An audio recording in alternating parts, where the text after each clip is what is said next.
In the beginning, I want to say that I have a point I want to make, and you're going to need to watch all of it to get my point and tell me if you agree or not. Let's go. So there's a conversation that's been going on lately about cosmetics, their pricing structure in Diablo 4. Pretty much every day, somebody is coming into my chat and saying something along the lines of, Darth, have you seen the $65 paid cosmetic horse in Diablo 4? And then I have to do my response to this. So let's look at the articles that are being written currently. Let's look at the upvoted Reddit posts. Let's look at the conversations that are going on Twitter, and let's break down exactly what's going on with Diablo 4 cosmetic microtransactions. This is the primary example. $65. This was posted 22 hours ago. The new Scourge mount can be purchased in a bundle with 7,000 platinum for $65. And then they show right here this horse.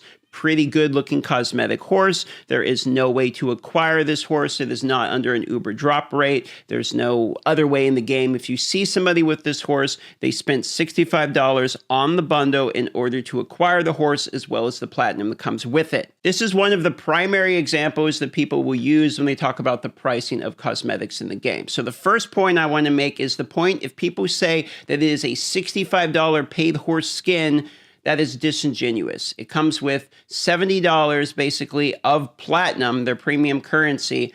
You can argue the structure of the premium currency pricing if you want, and then you get the horse as well. One argument to be made would be there's no way to get this horse unless you buy that much amount of platinum and you get it as a bonus, in which case I would agree. This horse is locked behind a $65 purchase, though you're not paying $65 only for the horse. My opinion is I would rather cool looking items in these games, particularly games that are paid AAA games where we pay upfront pricing.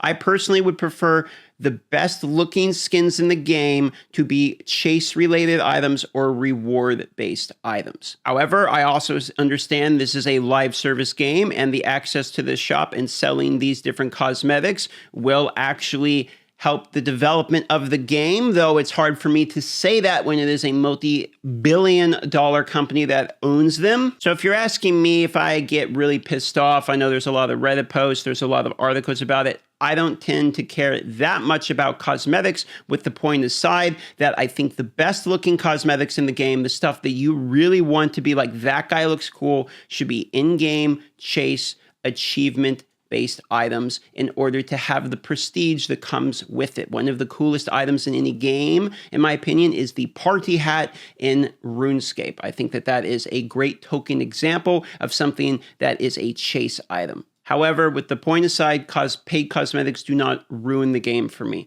However, it might leave a sour taste in your mouth depending upon how you look at it, because some of these cosmetics, the pricing doesn't exactly make you feel respected as a player. Let's look at one such example that is being used as a fairly negative example of paid cosmetics, which I would actually agree with this one. So if you go to add-ons here, while the horse comes with, as you can see, 7,000 platinum here. Let me actually move my camera so a little bit so you can see it. Comes with 7,000 platinum for $65. And if you look at the platinum cost, 7,000 platinum is basically $70. I mean, you get a little bit extra. They say free, but you get more the more you pay, basically. But $10, 1,000 platinum, okay. But if you look at this one for $30 that gives 1,000 platinum as well, you're going to realize that these are Portal cosmetics that are more or less recolors with some cool glowy shit around it, maybe lightning, etc. These are class-based. So this is the rogue one, okay? This right here is the necromancer one, so you get a cool skull that pops up. This one right here is your druid one, so you get vines around it. This right here is $10 worth of platinum, and then you have another $20. So it basically boils down to like $20 for 5 Porthos, $4 for this Portho, and it's up to you to determine whether or not you think there's a value of $4 for one of these Porthos. All right, that's basically what it breaks down to. To be fair, however, for the people that do not believe in these cosmetics, I want to make a few points as to why cosmetics could actually be unhealthy for a game of this nature. First of all, look at the horse. One of the coolest looking horses locked behind a $65 purchase. Imagine if this horse came out with different tiers, sort of like the gladiator mounts in World of Warcraft back in the day, and this was announced as your leaderboard reward for the different tiers you make. You make gold, you get a gold-based one. You make platinum, now you have a platinum version of this horse. They could actually do something that would drive gameplay excitement and rewards based upon a content feature upcoming instead of just a place on the leaderboard.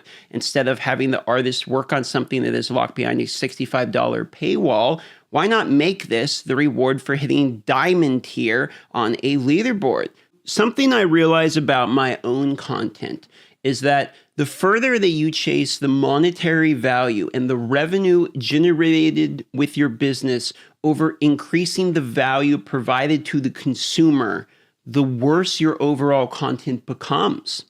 So my argument would be that the focus on making the horse as cool as possible to drive the monetization of your in-game shop, putting the best content there so that people go there, takes away from the innate value of making people go to the game in general. I think that this horse is a fantastic example of one such decision made where this could be the reward for an upcoming incentivized leaderboard that has hype around it that in-game players are excited to dive into, and then you hit them with, check out this cool fucking horse. The best one we've made so far, coming to Diablo 4 for free at different tiers depending upon your leader. Show your friends how far you got on the leaderboard. So imagine on the BlizzCon stage when they're announcing this gauntlet, instead of just show yourself where you're on the leaderboard, it's show yourself where you're on the leaderboard and get something for your goal other than just a leaderboard icon, etc. Everywhere you go in the game, people will see this horse. It is a game that we purposely have made with other players in the world. And now those other players will know how much you're committed to our world. And you build value in the world itself. You build value and pride in your own character's achievements, which actually builds your audience retention within the game. And the longer that people are still playing the game and the longer they're in there, then they might take time to go look in your shop.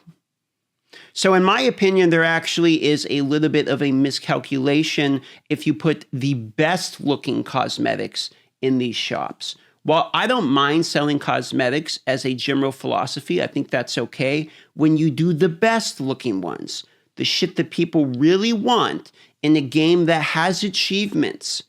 That is when you start to get a mismatch. Then you throw in the fact that the game itself has high monetary cost associated with it from the start with a $70 price tag. Then we start to see a more clear picture of you really don't want to sell things that are too expensive that are also the best looking things in the game. Or at least that's my opinion as I think about it longer.